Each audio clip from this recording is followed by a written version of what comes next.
ओम विष्णुवे नमः। आप सभी का बहुत बहुत स्वागत है आपके अपने YouTube चैनल कहानी टॉकीज पर। तो आइए आज मैं आप सबके समक्ष वैशाख मास महात्म्य में कथा 10 प्रस्तुत करूंगी। इससे पूर्व की कथाएं हमारे चैनल पर अपलोड की गई हैं। आप हमारे चैनल पर जाकर जरूर सुनें तथा संपूर्ण कथा को सुनने के लिए हमारी वीडियो को अंत तक देखें। तो आइए आज की कथा आरंभ करते हैं। वैशाख मास में छत्रदान से हेमकांत का उद्धार। नारद जी कहते हैं, एक समय विदेहराज जनक के घर दोपहर के समय श्रुतदेव नाम से विख्यात एक श्रेष्ठ मुनि पधारे, जो वेदों के ज्ञाता थे। उन्हें देखकर राजा बड़े उल्लास के साथ उठकर खड़े हो गए और मधु पर्क आदि सामग्रियों से उनकी विधि पूर्वक पूजा करके राजा ने उनके चरणोदकों को अपने मस्तक पर धारण किया। इस प्रकार स्वागत सत्कार के पश्चात जब वे आसन पर विराजमान हुए, तब विदेह राज के प्रश्न के अनुसार वैशाख मास के महात्म्य का वर्णन करते हुए वे इस प्रकार बोले। श्रुतदेव ने कहा, हे राजन, जो लोग वैशाख मास में धूप से संतप्त होने वाले महात्मा पुरुषों के ऊपर छाता लगाते हैं, उन्हें अनंत पुण्य की प्राप्ति होती है। इस विषय में एक प्राचीन इतिहास का उदाहरण दिया जाता है। पहले वंग देश में हेमकांत नाम से विख्यात एक राजा हो गए थे। वे कुशकेतु के पुत्र, परम बुद्धिमान और शस्त्रधारियों में श्रेष्ठ हैं। एक दिन वे शिकार खेलने में आसक्त होकर एक गहन वन में जा घुसे। वहां अनेक प्रकार के मृग और वाराह आदि जंतुओं को मारकर जब वे बहुत थक गए, तब दोपहर के समय मुनियों के आश्रम पर आए।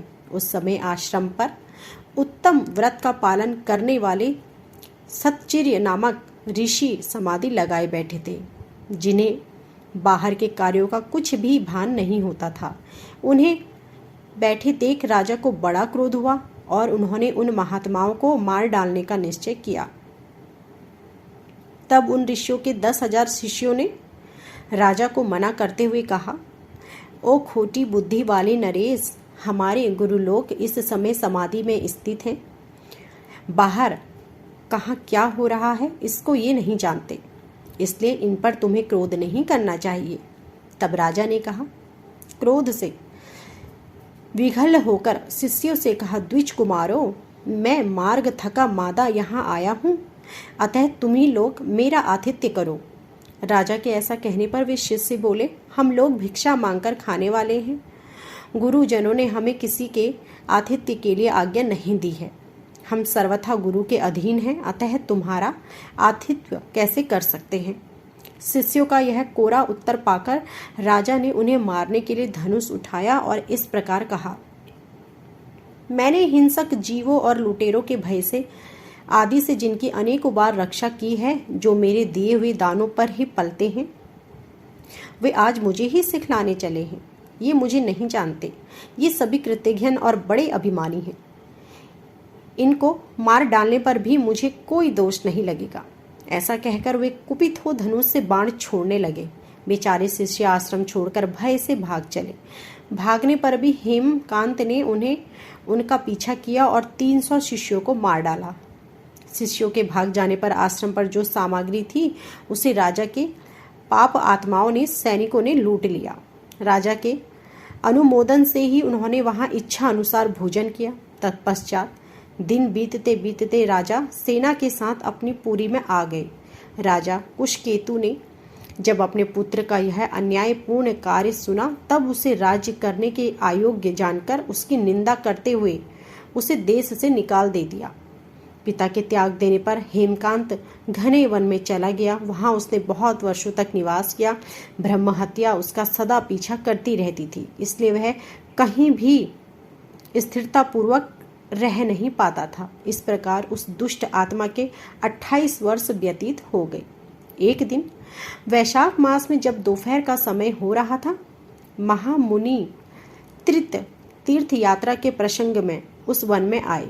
वे धूप से अत्यंत संतप्त और तृषा से बहुत पीड़ित थे, इसलिए किसी वृक्षहीन प्रदेश में मूर्छित होकर गिर गए। दैवयोग से हेमकांत उधर आ निकला। उसने मुनि को प्यास से पीड़ित और मूर्छित और थका मांदा देखकर उन पर बड़ी दया की। उसने प्लास के पत्तों से छत्र बनाकर उनके ऊपर आती हुई धूप का निवारण किया। वह स्वयं मुनि के मस्तक पर छाता लगाए खड़ा हुआ और तुम्बी में रखा हुआ जल मुंह में डाला। इस उपचार से मुनि को चेत हो आया और उन्होंने छतरी के दिए हुए पत्ते के छाते को लेकर अपनी व्याकुलता दूर की। उनकी इंद्रियों में कुछ शक्ति आई और वे धीरे धीरे किसी गांव में पहुंच गए। उस पुण्य के प्रभाव से हेमकांत की 300 ब्रह्म हत्याएं नष्ट हो गई। इसी समय यमराज के दूत हेमकांत को लेने के लिए वन में आए। उन्होंने उसके प्राण लेने के लिए संग्रहणी रोग पैदा किया। उस समय प्राण छूटने की पीड़ा से छटपटाते हुए हेमकांत ने 3 अत्यंत भयंकर यमदूतों को देखा, जिनके बाल ऊपर की ओर उठे हुए थे। उस समय अपने कर्मों को याद करके वह चुप हो गया। छत्रदान के प्रभाव से उसको भगवान विष्णु का स्मरण हुआ। उसके स्मरण करने पर भगवान महाविष्णु ने विश्वक्सेन से कहा, तुम शीघ्र जाओ, यमदूतों को रोको, हेमकांत की रक्षा करो। अब वह निष्पाप एवं मेरा भक्त हो गया है। उसे नगर में ले जाकर उसके पिता को सौंप दो। साथ ही मेरे कहने से कुशकेतु को यह समझाओ कि तुम्हारे पुत्र ने अपराधी होने पर भी वैशाख मास में छत्र दान करके एक मुनि की रक्षा की है, अतः वह पाप रहित हो गया है। इस पुण्य के प्रभाव से वह मन और इंद्रियों को अपने वश में रखने वाला, दीर्घ आयु, सूरता और उदारता आदि गुणों से युक्त तथा तुम्हारे समान गुणवान हो गया है। इसलिए अपने इस महाबली पुत्र को तुम राज्य का भार संभालने के लिए नियुक्त करो। भगवान विष्णु ने तुम्हें ऐसी ही आज्ञा दी है। इस प्रकार राजा को आदेश देकर हेमकांत को उनके अधीन करके यहाँ लौट आओ। भगवान विष्णु का यह आदेश पाकर महाबली विश्वसेन ने हेमकांत के पास आकर यमदूतों को रोका और अपने कल्याणमय हाथों से उसके सब अंगों में स्पर्श किया। भगवत के स्पर्श से हेमकांत की सारी व्याधि क्षण भर में दूर हो गई। तदंतर विश्वसेन उसके साथ राजा की पुरी में गए। उन्हें देखकर महाराज कुशकेतु ने आश्चर्ययुक्त हो भक्ति पूर्वक मस्तक झुकाकर पृथ्वी पर सांघाष्ट होकर प्रणाम किया और भगवान के पार्षद को अपने घर में प्रवेश कराया। वह नाना प्रकार के स्तोत्रों से उनकी स्तुति तथा वैभवों से उनका पूजन किया।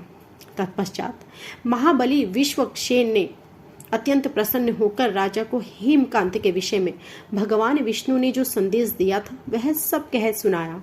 उसे सुनकर कुशकेतु ने पुत्र को राज्य पर बिठा दिया और स्वयं विश्वक्सेन की आज्ञा देकर उन्होंने पत्नी सहित वन को प्रस्थान किया। तदंतर महामना विश्वक्सेन हेमकांत से पूछकर और उसकी प्रशंसा करके श्वेत द्वीप में भगवान विष्णु के समीप चले गए। तब से राजा हेमकांत वैशाख मास में बताए हुए भगवान की प्रसन्नता को लेकर बढ़ाने वाले शुभ धर्मों का प्रतिवर्ष पालन करने लगे।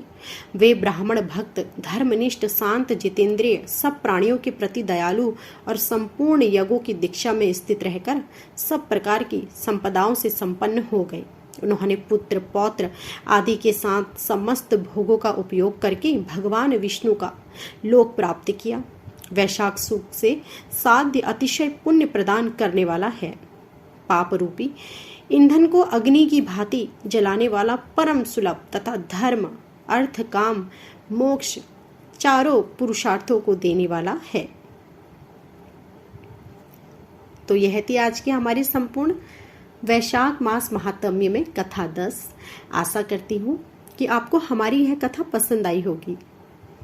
ऐसे ही व्रत कथाओं, पूजन विधि तथा आगे की कथाओं को सुनने के लिए हमारी वीडियो को लाइक करें, शेयर करें, कमेंट करें और हमारे चैनल को सब्सक्राइब करें और बेल आइकन दबाएं, जिससे कि ऐसी ही वीडियो प्रसारित होते ही आपको जानकारी मिल सके। आप सभी का धन्यवाद।